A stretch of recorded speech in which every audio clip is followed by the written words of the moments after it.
So we put our life on pause, understandably, because of this experience is painful and we want to fix it. So if there is a way to fix it, then that's fantastic. And this is what ACT would also say, you're welcome to do whatever helps to reduce your suffering and helps you to move towards more meaning and purpose.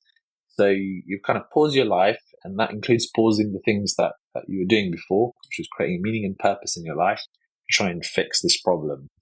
And you try it for a week, and you try it for a month, and you try this technique and that technique on this therapy and that therapy, and you keep trying them, but it keeps coming back. So you blame yourself. You say, I haven't found the right technique yet, or I need to work harder. And so your life goes on pause. And so what ACT is saying, and this is the way it's kind of radically different, is that we're not going to try and fix getting rid of this pain.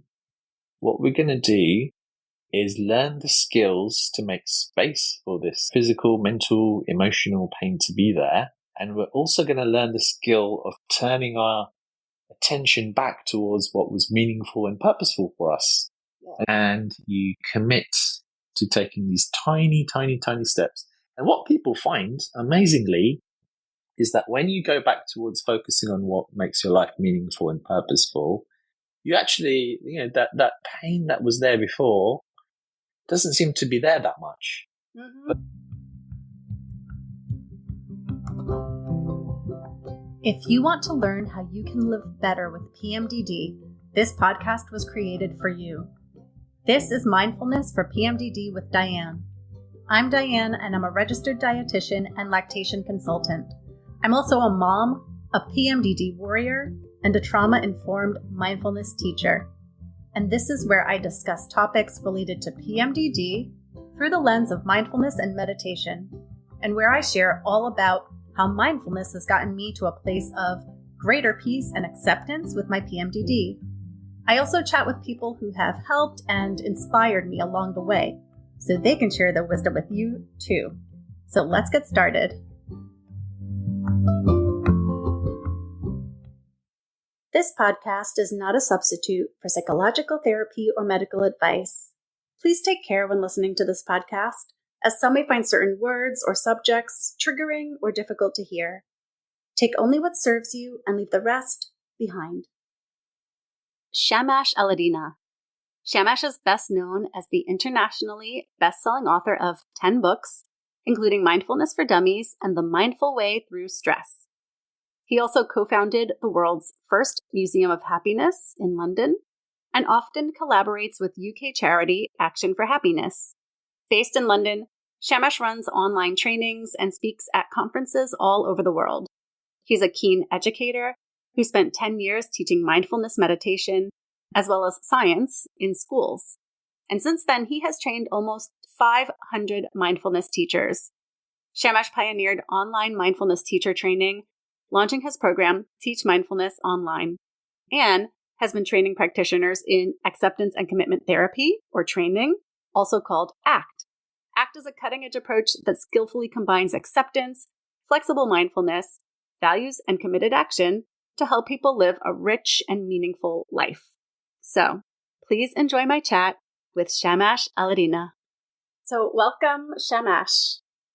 Thank you. Thank you for having me, Diane. Thank you for being here. I'm so excited. So, Shamash, can you tell us a little bit about yourself and how you got started with mindfulness, perhaps in your own personal journey, and then in your work, and what you currently do in terms of mindfulness and acceptance and commitment therapy? Sure. So my journey, I guess, into mindfulness started back when I was in university. I started my degree in engineering when I was 18. And at age 20, I tried doing it in the summer vacation, like a mini job. And I got a decent pay packet for the first time ever. And all my life up to this point was to make money. And I thought, oh yeah, when you spend money, that's going to really make me happy. And so finally I'd had this money and I remember spending it. And there was this great feeling of emptiness. I was in Oxford Street in central London, actually, a typical capitalist location to spend money. And there was this great sense of emptiness there, unfortunately. And I thought, oh, I've been sold to this dream that, you work really hard, you get good grades, you get a good job, and then you get this money which will be your reward.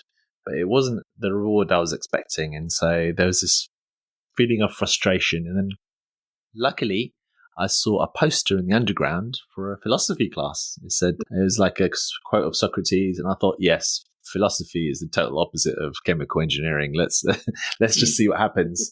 So I showed up to this class, and they didn't call it mindfulness then, but they talked about Eastern philosophies a little. They talked about consciousness specifically, and they said we can have different levels of consciousness and awareness. And you've got, your sleep state, which is the lowest. You've got dream state, which is slightly higher. You got your normal waking state, which is the state that most people are in when they're on the underground or trains in London. You see they're half awake, half asleep. And then they said there's exercises you can do to raise your level of awareness. This has been practiced for thousands of years, and you can learn to do these exercises. When you do them, you actually feel more present. You have more choice in your life, and you feel more alive. And I thought, oh, that's interesting. Okay. I was still very skeptical. I had my science hat on. Anyway, they did an exercise where you went through all your senses. So you went through sight, and you noticed the colors, and then sense of smell, the touch of your body. And then what was the life-changing moment for me, that was like 25 years ago now, but I still remember, is you connect to your sense of hearing. So you listen to the further sounds, and then you notice that your thoughts are just like those sounds. They're just thoughts arising and passing away, just like the sounds that you hear. And they said there's this silence that's beyond the thoughts and things. You're like this observer, and these thoughts are coming up and they're going, but they're not you. They're just arising one after the other. And so you don't have to, they're not necessarily true. They may or may not be true, but you are not that, because if you were the thoughts, you wouldn't be able to hear them or notice them. There's a part of you that's the observer of these thoughts, and that's totally free of them. And they described this as, that connects us all together, and there's this oneness about it. And although I was very skeptical, this started to make sense for me, and I really clicked into it, and I really started to go from a kind of person who didn't care about the present moment at all, never even knew that was a concept. I was constantly planning, constantly thinking, constantly trying to be successful in whatever I was doing by planning and setting goals and all that kind of stuff, to actually, hey, let's look at the clouds, let's look at the trees, let's just be in the moment rather than constantly trying to create this future which may or may not be a positive place for us to be. Let's be fully present and enjoy that. So yeah, that was the beginning of my journey. And then very briefly after that, I became a school teacher where all the children also did mindfulness and meditation. And then in 2010, this book came out, Mindfulness for Dummies. And when that book came out, I decided to take the plunge and go full time into being a mindfulness teacher. And in the last 15 years, I've been, first of all, teaching mindfulness, then training mindfulness teachers, mostly online. And then I got interested in ACT as well, acceptance and commitment training. We'll probably talk a little bit more about that soon. Yeah. But I got interested in that and sharing that with others as well. So yeah, that's been my journey in a nutshell. I love that. I love how you said that thoughts are just like sounds. And I think you said you are not the thoughts themselves, because otherwise you wouldn't be able to notice them. Yeah. Because you would be that thing, right? Exactly. That's so cool. And then I didn't realize this. This is awesome. You said that what kind of was that final thing, the push where you decided to begin teaching mindfulness was when you picked up that book, Mindfulness for Dummies? Yeah, when I published it, actually. Oh, wait, that's what I thought. Okay. Yeah. When you published it, I thought you said you picked up Mindfulness for Dummies. I'm like, haven't you written that book? And then I thought, oh, well, maybe he's done like further versions of it. That's like a good comedy episode where you publish your own book and then you see it in the library and you're like, wow, this is really good. I'm pretty good. Well, I thought, maybe they have other people do future iterations or something. I was like, I've missed a step. They sometimes do. Okay. In fact, I had read CBT for Dummies before I wrote my book, and that's when I found out that these Dummies books were quite good. And there was another one called Meditation for Dummies, which was also excellent too. So that's when I got into the whole Dummies books. Got it. So yes, okay, so I was right. Okay, so you have published the Mindfulness for Dummies book. Yes. Without someone else having published it first.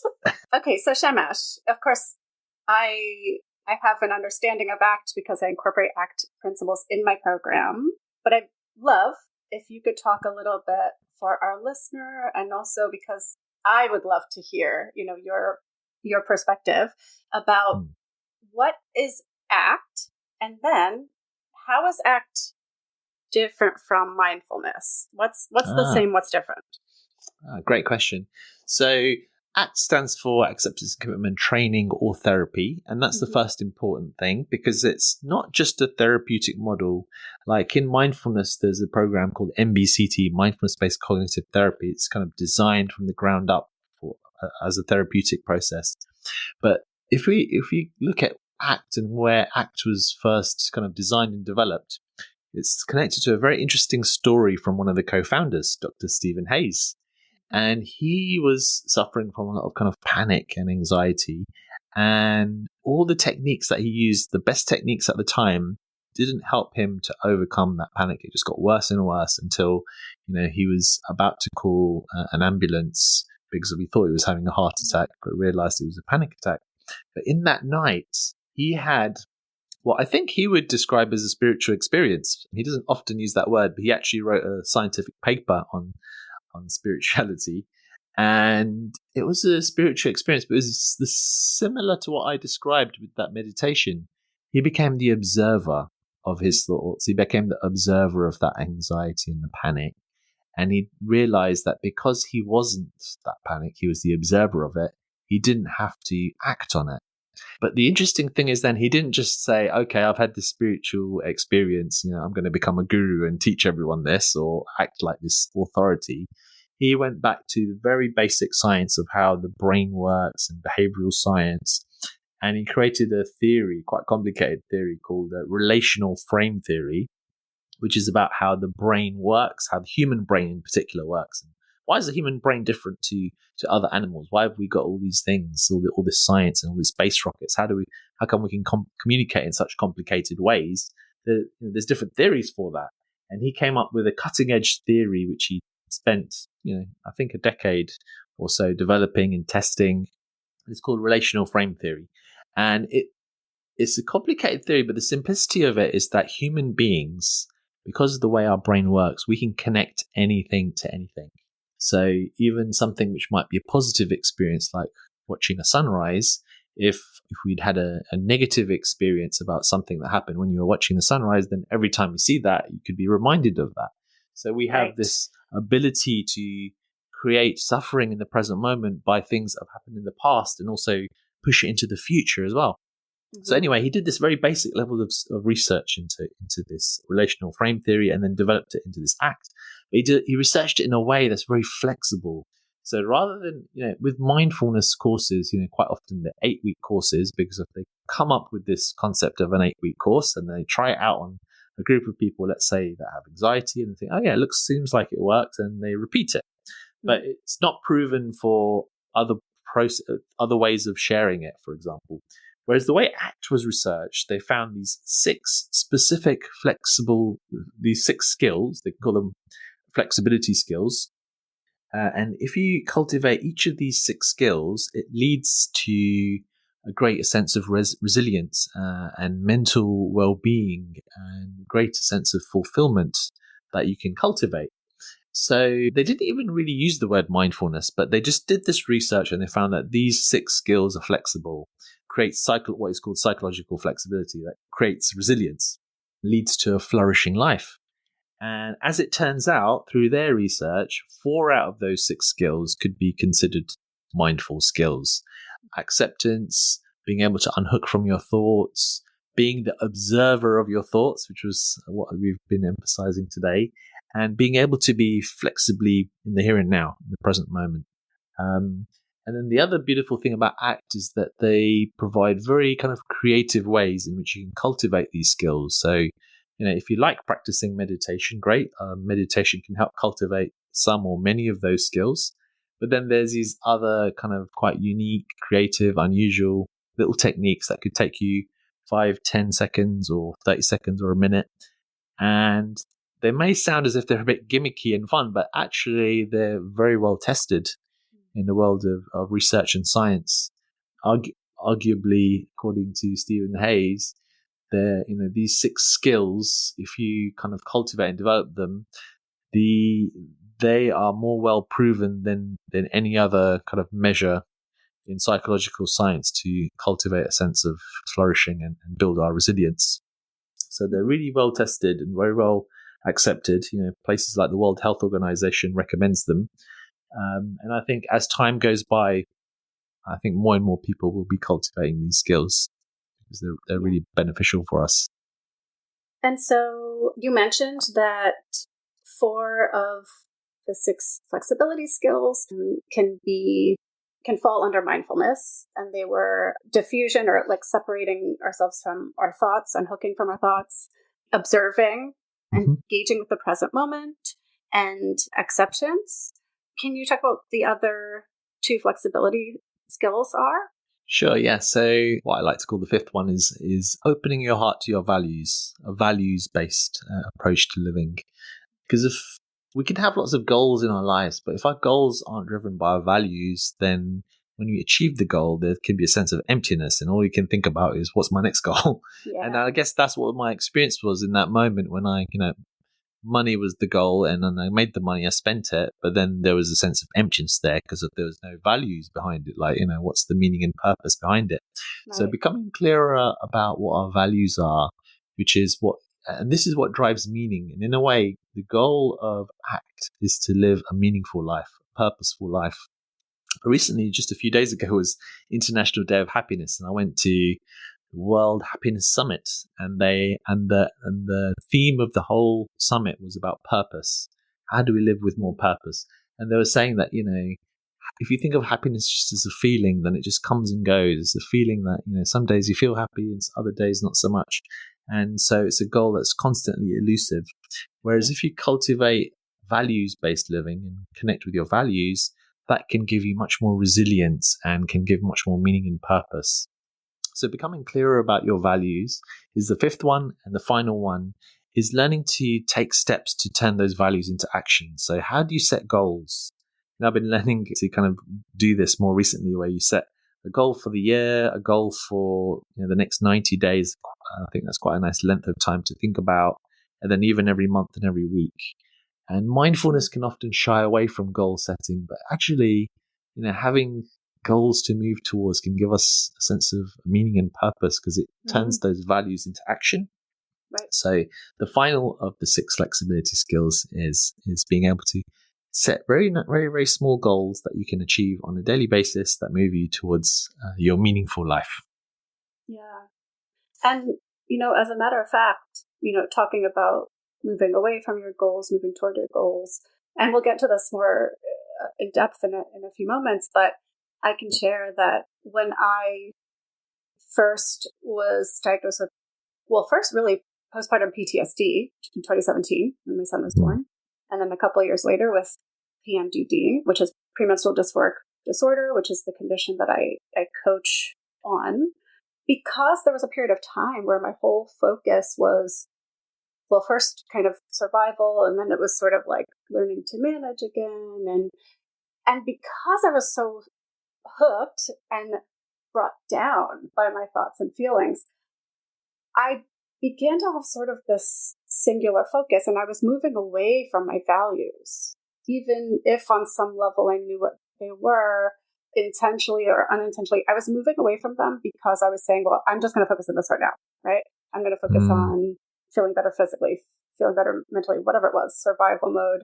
But also certain things were taken away or moved around in my life in terms of things I could or couldn't do. It felt like the things I was doing previously to take meaningful action toward my values were going away and moving me away from my values. And I think that's where a lot of grief came from. And I think that's why finding mindfulness and ACT kind of helped me to come back around. So just kind of something to share on that point.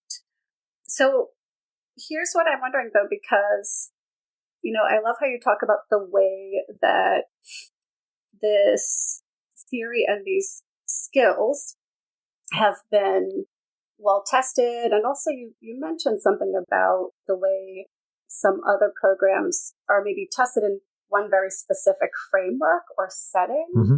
And Mm-hmm. so then that's wonderful and that's great to know, but also then we cannot be quite so sure if we move them out of that setting or framework. And Mm-hmm. so I'm wondering if you can share a little bit about, I don't know, just, anything or want to share about some of the research behind ACT, and also something that I've heard you talk about in the past, which is this transdiagnostic nature of ACT, where ACT is not meant to, it wasn't studied for any one or two particular conditions or challenges, but rather can be applied in a wide variety of challenges and settings. Yeah, absolutely. It's another fascinating part of ACT, and I think it's really interesting. Transdiagnostic. Yeah, so like you said, and ACT is still tested in this way, where you take specific conditions and you see what kind of modality or way of sharing ACT would be beneficial. Right. But the way the ACT is research is that that's why I kind of talked about this relational frame theory at the beginning of our conversation. It's they created this theory about how they believe the human brain works. And by understanding the way the human brain works, you can see that it can go in this direction would cause more suffering. And if the brain can go in this direction, it can create more meaning and purpose. So if we understand that, okay, there's these 6 flexibility skills, and these are skills that they've also found that we can improve upon. And if we develop these skills, it leads to what they've given it this fancy name, psychological flexibility. So the more we develop these 6 skills, the more we have psychological flexibility. And this is what this helps to move us towards a life that's more meaningful. Now, what happens, and you gave a great example of that, is that we all go through difficulties and challenges in our lives, and barriers and things get in the way.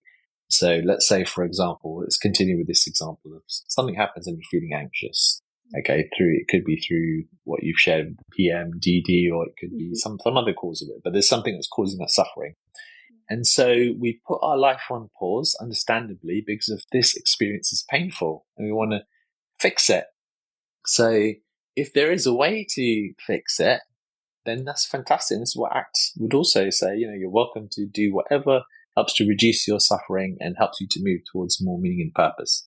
So you kind of pause your life, and that includes pausing the things that you were doing before, which was creating meaning and purpose in your life, to try and fix this problem. And you try it for a week, and you try it for a month, and you try this technique and that technique, on this therapy and that therapy, and you keep trying them, but it keeps coming back. So you blame yourself. You say, I haven't found the right technique yet, or I need to work harder. And so your life goes on pause.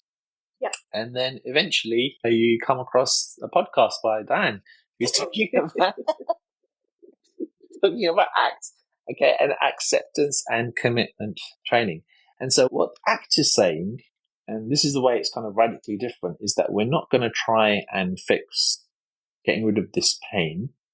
What we're going to do is learn the skills to make space for this physical, mental, emotional pain to be there. And we're also going to learn the skill of turning our attention back towards what was meaningful and purposeful for us. Yeah. And you think, oh no, I can't do that. That's going to be so hard. I can't make space for this pain. Well, you say, okay, let's look at what you've been doing for the last few weeks, months, years, decades.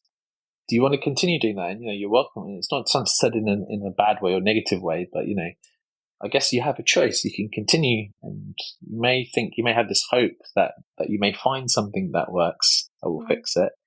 But maybe it's now time to try something different. And so in very small, steady steps, you taught mindfulness skills. And these, you could call them mindfulness skills. If you don't like the word mindfulness, you can call it, skills for making space, skills for being present, skills for being open, skills for being able to turn your attention to something else. And so you learn these different skills. Some of them you may have come across. Some of them are quite creative and unique. And I'm sure maybe Diane's talked about some of these techniques. And so you start to create some space between you and your thoughts, between you and these painful thoughts or these painful feelings. And then once you start to get that little bit of room, you use that space to start turning towards yes, I used to love this particular hobby, or I used to love connecting with, say, friends. These friends I've lost touch with. So let me set this tiny goal of texting one of them. And, there'll be some fear and reluctance. So you use these other skills to help you to overcome those fears, or you work with your coach or your therapist or through a book, whatever. You start moving in that other direction. And so what this act is about, acceptance and commitment. It's about learning the skill of acceptance. That's not a great word for a lot of people. So you could think of it as openness, opening up space for it, or making room, you could call it. So you can call it making room and commitment therapy. So you make room for what you're struggling with, and you commit to taking these tiny, tiny, tiny steps. And what people find, amazingly, is that when you go back towards focusing on what makes your life meaningful and purposeful, you actually, that pain that was there before doesn't seem to be there that much. Mm-hmm. But that's not the goal. But even if the pain is just as much there or even more, it's this approach is saying, let's make space for that and let's keep moving towards what makes our life meaningful. And 99% of the time it does tend to, because your attention is not there, your attention is on what makes your life fulfilling and full of purpose. Yeah. And then maybe, and then you start to have more creativity and you can think of more solutions to your challenges. So that's why it's radically different. Why it's transdiagnostic? It doesn't. So if it was for anxiety, we're not saying your anxiety would go down. If it was for low mood, you're using ACT, your low mood may go up and down. What we're focusing is on our actions. That's what ACT is saying, is that that's something that we do have some control over. We don't have much control at all on thoughts or feelings or bodily sensations, but what we do have more control on is what makes our life meaningful. There's much more control there. So it helps you to accept, make space for what you can't control, and take action on what you can control. And that's why it's so unique, and that's why I think we both enjoy sharing it, because it makes a lot of sense and it's quite empowering as well.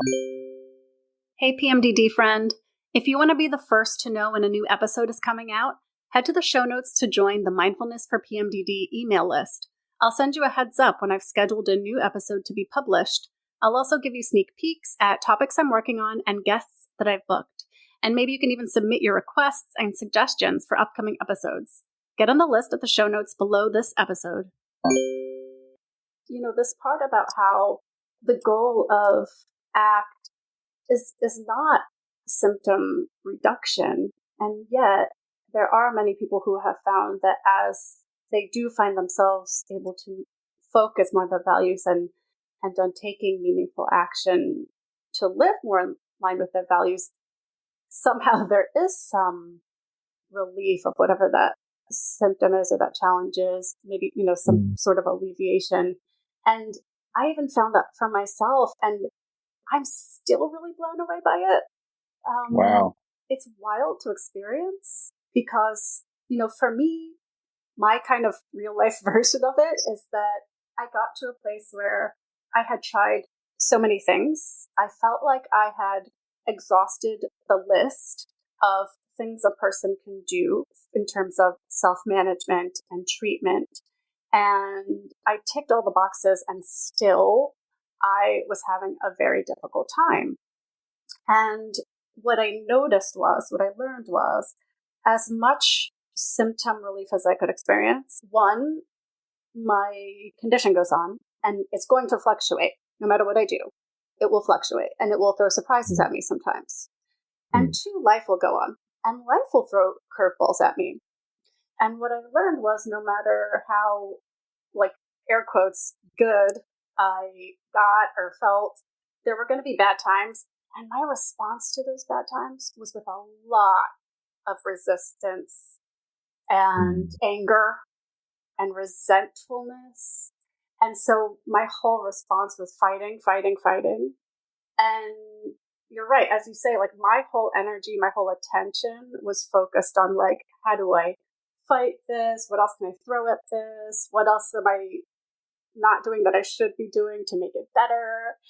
And that's what started to bring my focus away and my actions and my time away from things that were important to me.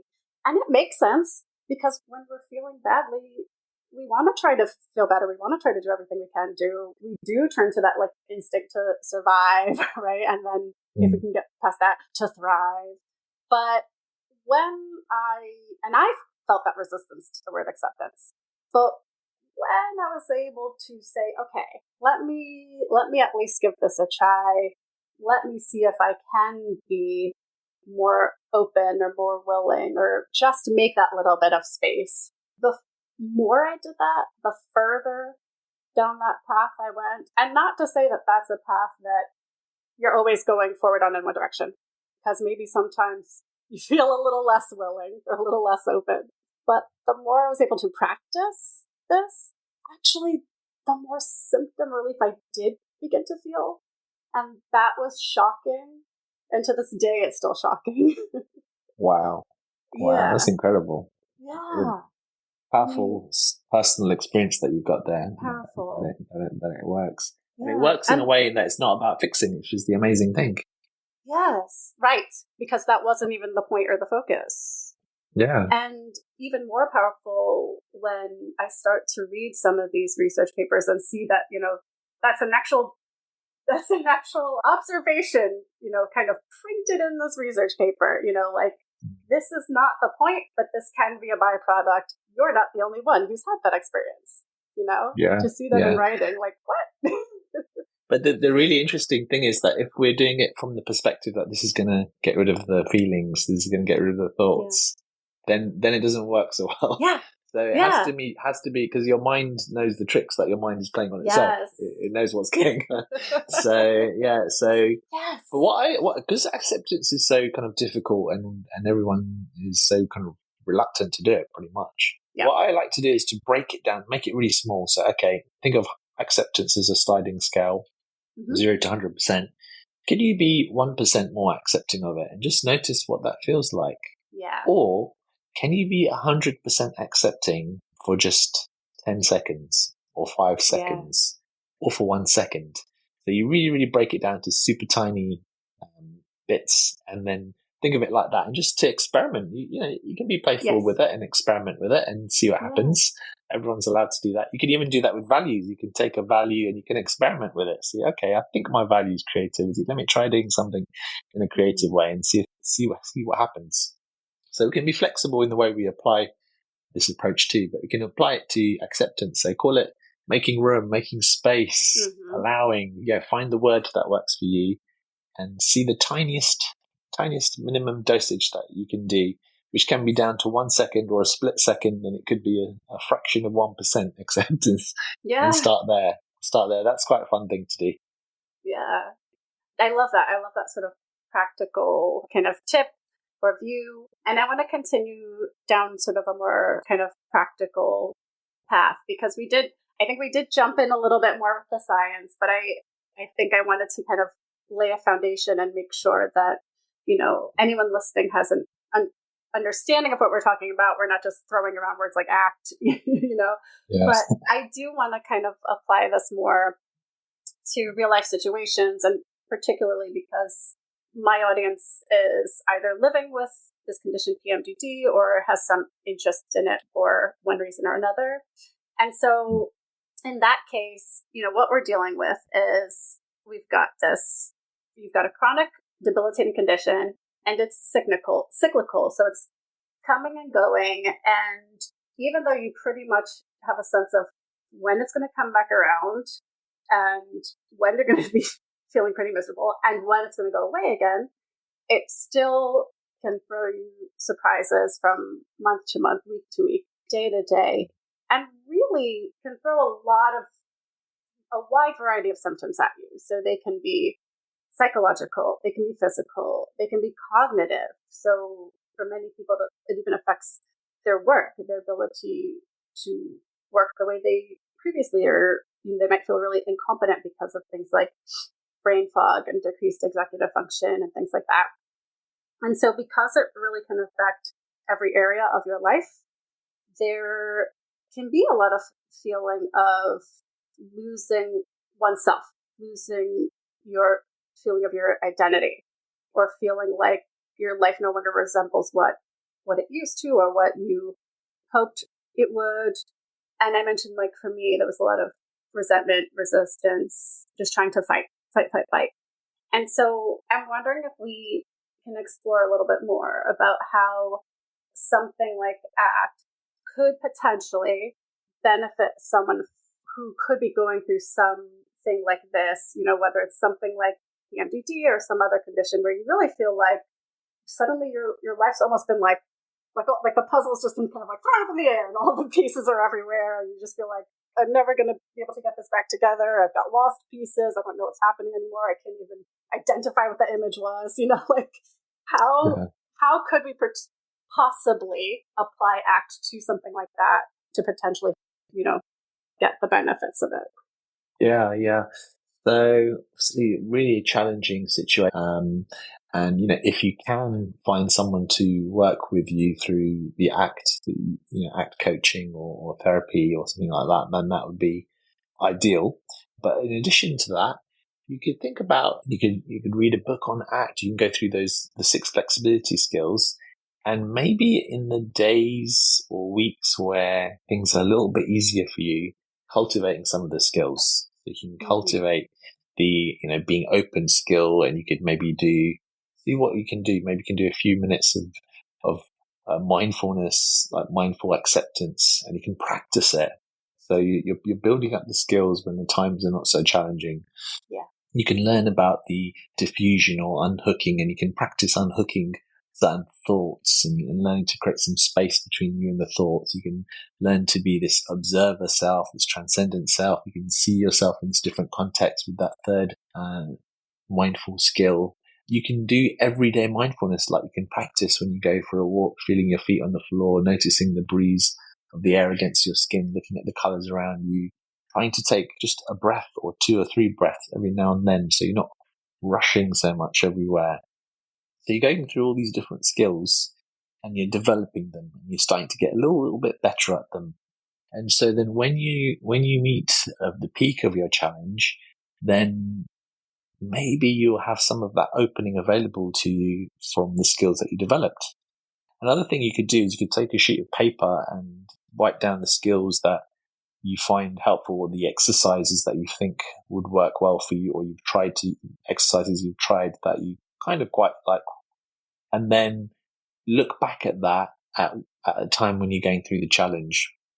And in the mix with all this stuff that we've been talking about, I would say self-compassion is also a huge one. When we're going through a difficult time, we can be very harsh on ourselves, where it's not really your fault. You found yourself in this situation where everyone would find challenging. So maybe you could find some words of self-compassion that resonate with you. You can put that on this piece of paper too, something that you look at. Or you could do some small 2-3 minute self-compassion exercises, or write a self-compassion letter, something that can help you tap into that self-compassion when you're at the peak of that challenging time. But also, it might involve there's certain people there might be that you can reach out to and talk to, and that that would be kind of compassionate towards you. That might be a helpful approach. Calling someone, texting someone. Maybe you'll have 2 or 3 of their names on this piece of paper. So putting together, I guess, some resources, maybe even a box where there's some nice scent that can help you connect with the present moment, some messages that you have for yourself, and maybe there's a little booklet or a little book that you really like. That's what comes to mind, is almost like a resource that you have to support yourself, to encourage you to connect with others or connect with yourself in a mindful and kindful way at these kind of moments of difficulty and challenge. And just connecting with community as well. So with yourself listening to this podcast and the community around this and other communities like that, just to remind yourself that you're not so isolated and alone as well, because I'm sure it feels quite isolating when you go through these experiences, and knowing that there's others out there that have managed to work through it successfully, or that can help you with it, that can feel really important as well. And we're social animals, so social connection is super important. Yes. So that can make a big difference too. There's some of the ideas that comes to mind. No, I love that. And in particular, I really love your idea of finding days or weeks that are easier in which to practice these skills and exercises. So the program that I have is a mindfulness and acceptance coaching program for people going through PMDD. And what I've found personally and what I try to apply in my program is this idea that, like, one good thing about PMDD, kind of shocking to say that there's a good thing about PMDD, but a good thing about PMDD is that because it's cyclical, we have a good idea of when we're going to go back into the time that we feel good. And what I found in my own experience was that, yes, certain things were really hard to practice or to get going as a habit when I was in the really bad days. But if I could find a way to anchor them to some other habit or just create a reminder for myself, then in the good days, I could start to practice those skills and, like, hone those skills, maybe create a habit, and slowly be able to start applying them during the more challenging times. And so I did find that really powerful and a really good trick. And so I do try to apply that now in my program. And so I love that one. And yes, self-compassion is super important because it's easy to kind of blame yourself or feel like you're failing. And so to kind of find a way to reconnect with that self-compassion can really go a long way. So Shamash, I'm mindful of time. I could listen to you talk forever, and I do, because I'm obsessed with your podcast. Thank you. However, I do want to wrap us up. I'd like to ask you, though, if you've got anything in particular new going on that you'd like to share with the listener, and two, where people can find you. So I haven't shared this on the other podcast, but actually I've written a little book of acts that I haven't kind of launched it at all. I've just quietly put it out there. It's called The Little Book of Acts. My eyeballs are popping out of my head. My eyeballs are popping out of my head with excitement. Okay, say the title again. I'm sorry. It's a nice small book. It's called The Little Book of Acts. And the way I've structured it is it's, I think, 21 chapters, and each of them, they go through the flexibility skills, they introduce you to the main principles of ACT, and they help you kind of turn ACT into action. And each chapter's then got a story or a metaphor that goes with it. And I've taken the effort to create new metaphors and new ideas, because I quite often hear the same metaphors again and again, and they're great metaphors, but sometimes people have heard them too many times. So I've one of my challenges was to let me put something together in a unique way, which might help people, might make it click a bit easier. So yeah, it's called A Little Book of ACT, and it is quite small. And so something that that could be part of a resource potentially for oneself. If one going through a difficulty or a challenge, you could read a little bit or a few sentences, and that can help. Yeah. So that's out there. And then I'm thinking about ACT as well. I also created a colouring book on ACT quite a while back. So if you like to do some mindful colouring in, and then the quotations are ACT principles, so they're different kind of little quotes based on ACT. I can't remember what it's called, actually. Probably ACT colouring book, but I'll have to look it up. And let me have a look. I'll include that in the show it's notes. Called Empower Yourself. It's called Empower Yourself, which is Empower Yourself. Which I like that concept. Yeah, Empower Yourself. Acceptance Commitment Therapy colouring book. So there's some nice, easy, kind of simple resources. And then the next thing up would be a mindfulness challenge that I've got on my website. It's like a free 31-day mindfulness challenge. And, we've talked a lot about the overlap of mindfulness and ACT.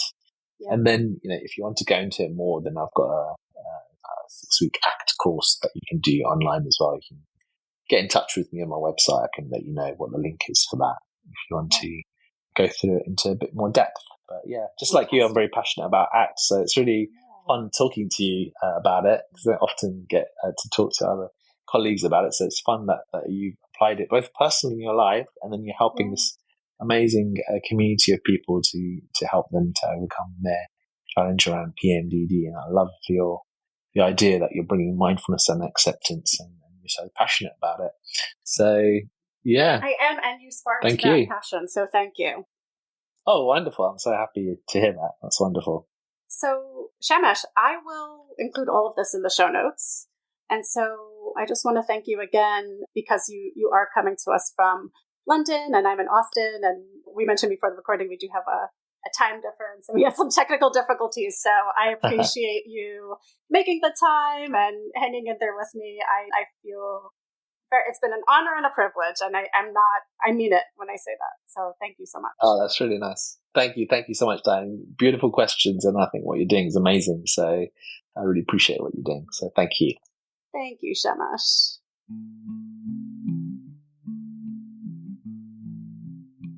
Thank you so much for listening. If you liked the show, please subscribe wherever you get your podcasts. For links to everything mentioned in this episode, you can check out the show notes. And you can find me, Diane de Jesus, on Instagram at Mindfulness for Pmdd. Now, I invite you to pause, take a breath, and look around.